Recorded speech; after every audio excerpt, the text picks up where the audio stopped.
Hello, welcome to Mind Doctor. I'm Mahalakshmi Samson. In today's video, I'm going to talk about how excellence begins in childhood. I think if we ask a question to any parent, what do they really want in their children? I am sure 99.9% of them would want the same thing. They want their children to grow into capable, responsible, and confident adults, good doctors, good engineers, thoughtful professionals, and grounded human beings. Don't we want that? We definitely want that, isn't it?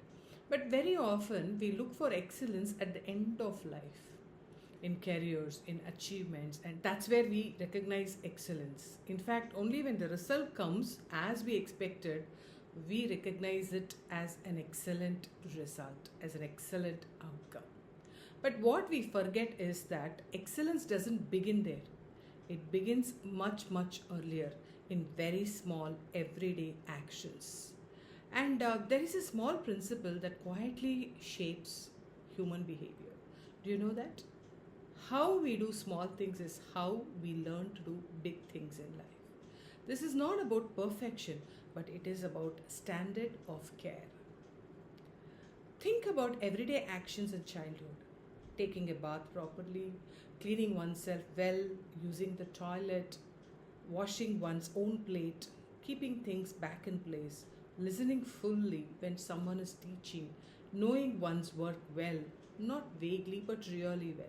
On the surface, these look like simple habits, but actually, underneath, if you look at it, something deeper is formed. When a child is taught to do things properly, calmly, and consistently, they are not just learning hygiene or discipline, but they are learning I pay attention to what I do, I complete what I start, my actions have an impact, I take responsibility for myself, and that becomes identity for them. Later in life, if you look at it, this same inner standard shows up as a doctor who follows protocols very carefully, an engineer who doesn't cut corners, a pilot who respects processes, a professional who doesn't do just enough to get by. So, when we say we want excellence, this is where it actually begins and not at the end of the journey where they achieve a professional degrees and then earn lot of money. It doesn't begin there.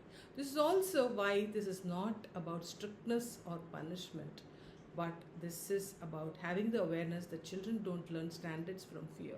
They learn standards from what is consistently expected and gently insisted on them, and most importantly, from what they see. Parents often underestimate this part. Children don't learn excellence from lectures, they learn it from the environment and role models around them. If a child sees adults finishing what they start, adults doing things with care, adults respecting order and responsibility, they observe that without being told. But if they see rushing, cutting corners, leaving things unfinished, someone else always cleaning up for them, they learn that too. And this is not blame, actually, it is about creating awareness. One important distinction needs to be made here, and teaching a child to do things properly is not about control, it is about dignity. It tells the child you are capable, you are responsible, you can be trusted with yourself. And that message stays for life. When children are not guided in this way, something else happens. And you know what? They learn to do the minimum, to pass, not to understand, to manage outcomes, not respect process. And later, we wonder why our child's standards feel low. We have done our best. Why is the standard very low? Right? So, responsibility actually at that point feels heavy, and excellence feels forced, but it doesn't begin there. It began very quietly and very early. So the question is not, are children disciplined enough? The question is, what inner standards are we helping them to build? Because excellence is not an achievement we demand later. It is the way we nurture early in their lives.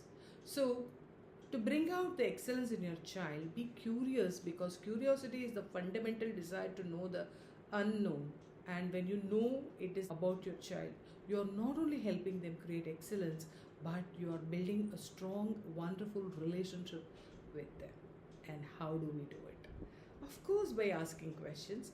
Ask yourself every day, what small actions does my child repeat every day? What standard of care am I modeling through my own behavior?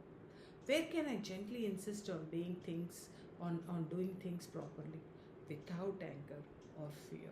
What kind of adult do I want these habits to grow into? You don't need to change everything, but just begin with one small thing that is done with care. And that's how excellence grows. Thank you very much, and see you in the